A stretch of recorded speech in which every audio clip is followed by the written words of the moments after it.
Olá, pessoal! Vamos para mais uma aula aqui no nosso canal da Universidade da Elétrica. A aula de hoje é sobre a coordenação de DPS. Vou explicar para vocês por que fazer coordenação de DPS, a importância. E essa aula também foca nesses resultados de coordenação de DPS aplicados pela NBR 5419 de 2015 na sua parte 4. Vou mostrar o que é a coordenação e a sua importância. Fiquem ligados nessa aula. Pessoal, bem-vindos a mais uma aula aqui no nosso canal da Universidade da Elétrica. Vou falar sobre a coordenação de DPS. Por que fazer a coordenação de DPS? Por que fazer a coordenação de DPS? Em um sistema coordenado de DPS, ele minimiza os efeitos de surtos originados internamente e externamente. Primeiro ponto, um sistema coordenado de DPS, ele vai minimizar os efeitos dos surtos internos e externamente. A proteção contra surto, pessoal, dos sistemas internos necessita de uma abordagem sistemática, e essa abordagem constitui na coordenação de DPS para linhas de sinal e linhas de energia.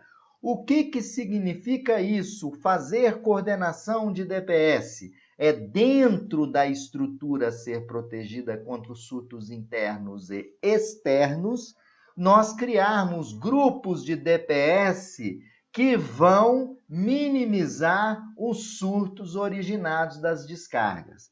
As descargas atmosféricas, elas são descargas diretas à estrutura, onde nós chamamos de descargas que provocam danos. As descargas S1 e as descargas próximas à estrutura S2, conectados à estrutura, e os danos provocados pela descarga S3, que é aquela descarga que cai próximo à linha de energia ou de sinal. E S4, S3 cai na linha de sinal de energia e S4 caem próximo de uma linha de energia ou de sinal, e isso pode causar falhas nos sistemas internos.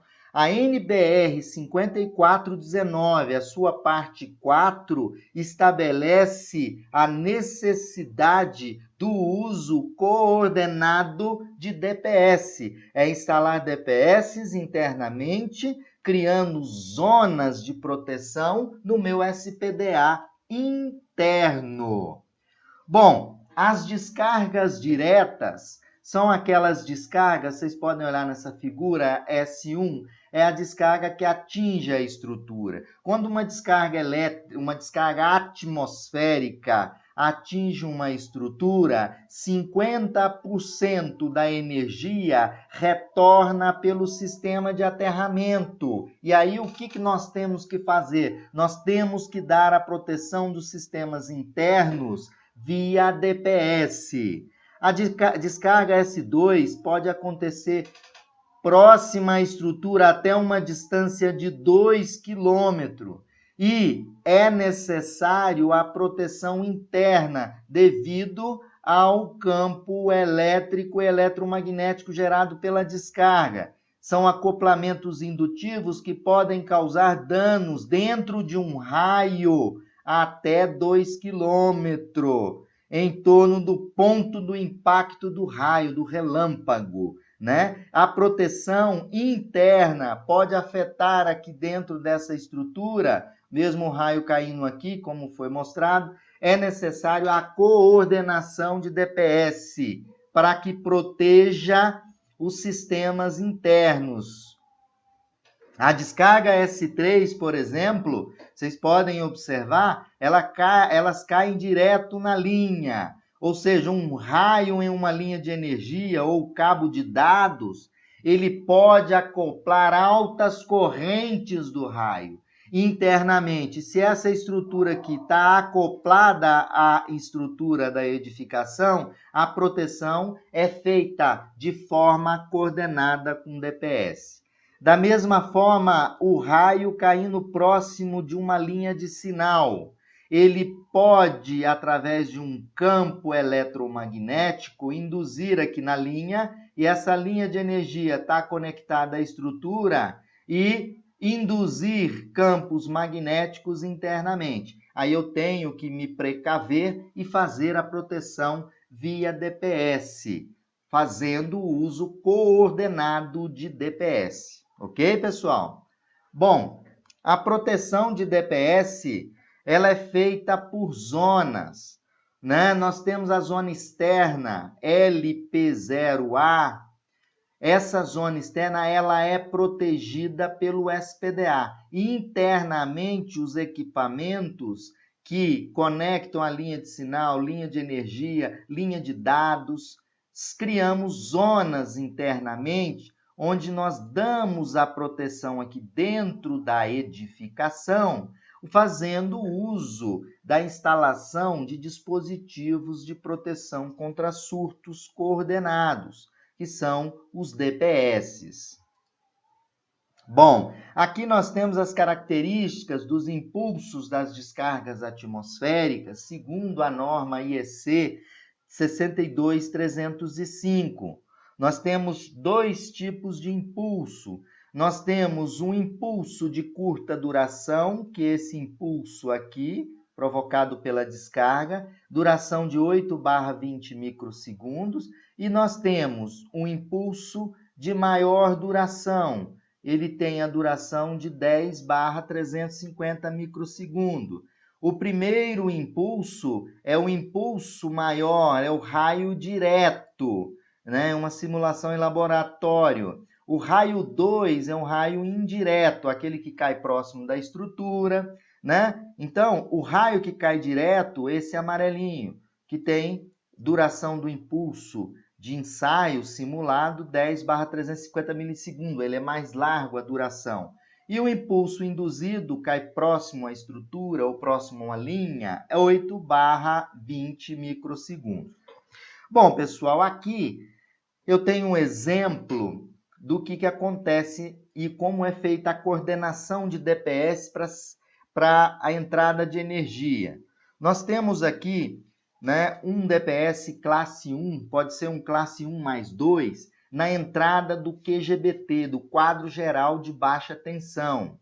Nesse caso, o quadro geral aqui de baixa tensão, os DPS são instalados nas três fases. Como a ligação é TNC, não é necessário a ligação no neutro.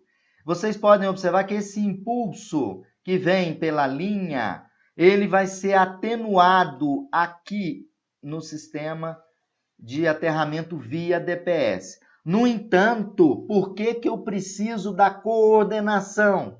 Porque o meu DPS, somente na entrada, ele não atenua todo o impulso.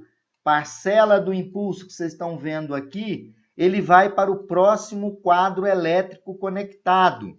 Aí esse quadro elétrico, ele deve ter um DPS classe 2. O que esse DPS classe 2 vai fazer? Ele vai atenuar uma parcela desse impulso, mas parte desse impulso que está aqui, ele vai para o próximo quadro, onde instalamos um DPS classe 3, que vai atenuar efetivamente o restante do impulso provocado pelo surto, pela descarga atmosférica. Então, isso é que nós chamamos de coordenação de DPS em uma instalação elétrica. E nós também temos a coordenação de DPS instalados em várias estruturas de dados e de telefonia e de antenas também. Então, nós temos aqui uma outra figura que dá a ideia de proteção para vocês, onde nós temos na entrada da linha de energia um DPS aqui e outro DPS na outra entrada de linha de energia, se eu tenho duas linhas de energia. E aqui internamente, olha, as zonas criadas pelos DPS. Aqui é DPS instalado de tal forma que tem a criação das zonas internas de proteção, zonas ZPR1, ZPR2. Então, pessoal, é importante que vocês cobrem a instalação de DPS em linha de energia, principalmente, e também em linhas de sinal, fazendo a coordenação, criando zonas de proteção contra as descargas diretas e indiretas, né, à estrutura, ou à linha de energia, ou à linha de sinal. Essa aula ela é focada totalmente na 5419 de 2015, a sua parte 4. Então, essa aula é importante. Cobrem do cliente fazer a instalação coordenada de DPS. Obrigado e fiquem sempre ligados no canal da Universidade da Elétrica.